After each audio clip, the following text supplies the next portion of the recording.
And we are back here on America Talks Live. I'm Bill Tucker, filling in for Steve, who has the day off. Welcome back to our political panel. Wayne, we found you. Wayne Allyn Root, former Libertarian vice presidential nominee, best-selling author, syndicated columnist, author of Angry White Male, How the Donald Trump Phenomena is Changing America and What We Can Do to Save the Middle Class. And here with me in the studio, but we're going to put him in a box and pretend like he's in another room somewhere, is Ellis, Henican, columnist for Newsday and a radio and TV commentator. Wayne, welcome. Hey, great to be back with you. It's great. It's great to see you. You can join in on this conversation. We left, went to break. We're coming, and Ellis and I have been talking about the appointments that we know that are in fact confirmed. I want to just give you a chance to weigh on this. We agree. Ellis and I agree. Pompeo is probably going to be a well-received nomination. There are some concerns that Ellis raised about possibility of problems in Sessions' background, and in particular with General Mike Flynn's background and maybe being too connected to Russia in that he's been paid by Russia and he's been a consultant with Turkey. Do you share any concerns about the appointment of Mike Flynn? Let's just start there first. Well, I'm sure there's going to be many concerns by the Democratic Party. They're looking to upset the process and maybe reject some of Donald Trump's selections. But the reality is I wake up today in a nation I love. I'm sure it's a nation Ellis wakes up and he goes, I can't stand it. To me, this is the most beautiful music. Actually not. Let me correct you on that. I love it a lot. Yeah, and I bet you loved it a week ago too, didn't you?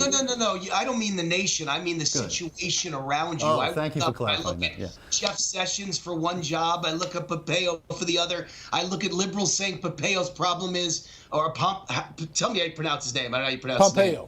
Pompeo. They say his problem is he's been negative towards Muslims and Islamic radicals. My God, that makes America great again. We finally have an administration that can use the word Islam and terrorist in the same sentence, and we're naming people to important positions who have problems with radical Islam instead of people in important positions who are Muslims. My gosh, we've done it right. What? Wait. I want to clarify one thing.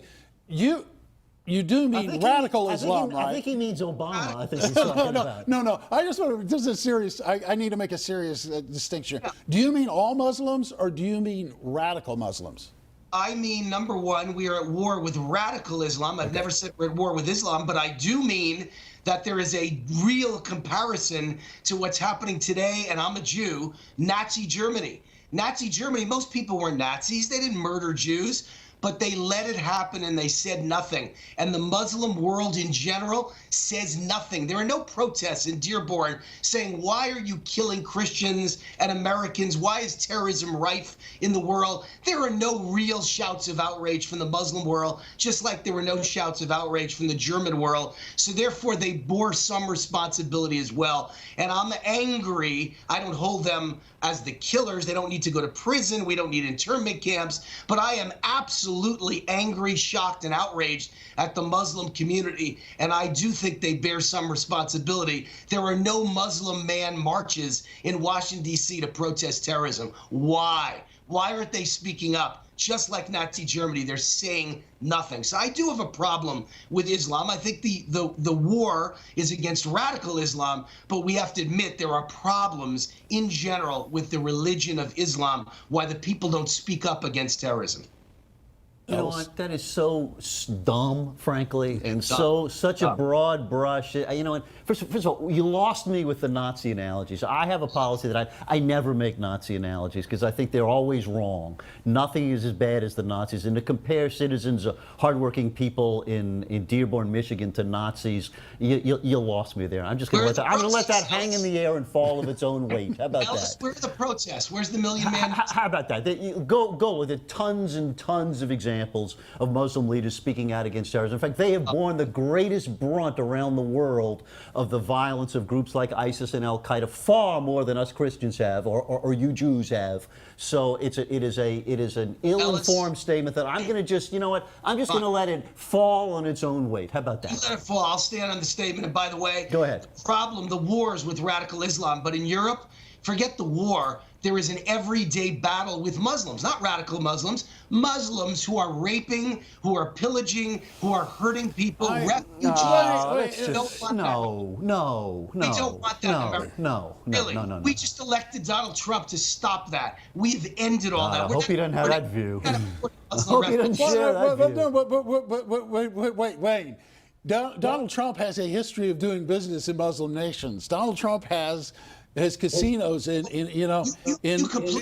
Arab countries. I can't believe he thinks we're at war with Islam. I never said we're at war with Islam. I said there are Muslim migrants that we don't want to let in our country who are criminals and who are causing problems. Well, they're watching. That I'll agree with, but I don't think criminals. I don't think criminals come in any one particular religion. We've got some Christian criminals around here I can introduce you to if you like. Of every race and every religion, but guess what? Donald Trump was elected for many reasons, but one of the main ones was extreme vetting and not letting people into our country. This is the white supremacy argument, I guess, right? I guess he was elected for that as well, huh? Yeah. There we go with the liberal comments. Go ahead. Listen, I'm not the one who just spent 20 minutes attacking every other group in the world. That's on your shoulders, my friend. Hey, we just won the election. Our point of view is now in vogue. By the way, the election was won not just by Donald Trump. Republicans now dominate state, local governorships, lieutenant governors, secretaries of states, state legislatures on every level. I hope they don't believe all that stuff.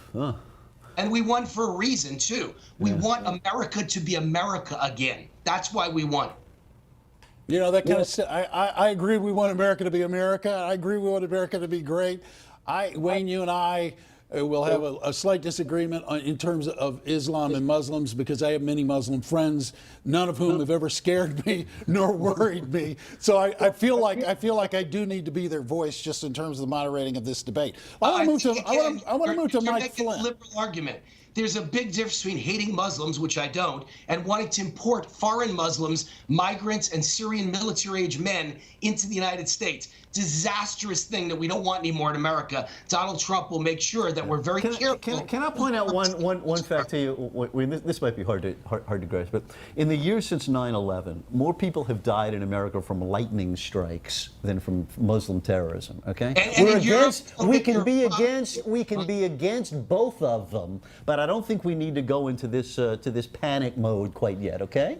Well, Europe should go into a panic mode because the Muslim refugees are causing massive problems in Europe. And everyone's missing the point. We're a bankrupt. Are you against lightning strikes, by the way? You going to join me on that one? I'm definitely against lightning strikes. Honestly, I think what you're talking about, and I'm serious about this, Wayne, is you're talking about integration into society. Right. Europe has been notoriously bad at integrating any immigration group into the European society because they set groups aside and put them in individual ghettos and they don't integrate them. I share your concern that any immigrant coming here needs to be acculturated. They need to be brought into the American culture.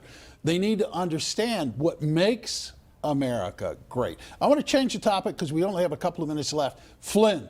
Ellis and I were talking about Flynn. Ellis raises the issue of his concern in terms of his ties to Russia. Are you concerned at all what General Flynn has done in terms of speaking to the Russians, his apparent moderation in terms of what do you call Putin, an okay guy? Does Flynn's appointment concern you? No, it doesn't concern me. I mean, look, every appointment concerns me. They all need to be vetted, just like the people coming into America need to be vetted. You have to study their background. But if Flynn was hired to give a speech in Russia, if that's your problem, I have no concern with that. We're allowed to speak to who we want to speak to. I hope we have great relations with Russia. I think it's hilarious that liberals are so petrified of great relations with Russia because guess what that will lead to? We will join with Russia and we will fight ISIS. I hope there are friends and partners in wiping ISIS off the face of the earth. We found ourselves a friend, I think, in Russia and Putin in one way, and that is the fight against radical extreme Islam. That is the biggest danger to this world. And yes, I do compare it to Nazism. Very similar. Horrible people. I'll leave you to the Nazi analogies. I would just say this. I think maybe I'm a little more skeptical about the intentions of Putin and the Russian government at this point. They've given us a bunch of reasons in the last couple of years to doubt their intentions for cooperation and peacefulness. And having one of their employees in such a high position in American foreign policy, I think it ought to give most reasonable people a little bit of pause. Let's ask some tough questions about that. What do you say? I think General Flynn's a patriot, and I welcome him in our administration. No matter who he's getting money from, right? He's a patriot. No matter whose water he's Well, getting. no, but Ellis, It's a fair question. it's a fair question. But Ellis, he raises a good point. If in the vetting we find out something deeper than he got paid money to go to Russia to give a speech, then fine. But that doesn't appear to be the case right now. Let's see. If he lives a completely pro-American, deep skepticism of some of our biggest enemies, then that will be great. And if the results show that, you know what? I'll sing his praises as loudly as I can. The early evidence suggests that he's pretty darn cozy to some pretty awful people, I'd suggest. All right, guys, wait. I got to take a break here. We're going to continue this conversation in the break. Of course, we take people behind the scenes with Facebook Live, so we'll pick up on that point. You're watching America Talks Live. Go on Facebook Live. Wayne, Ellis, stay where you are. We're taking your comments on Facebook /Newsmax.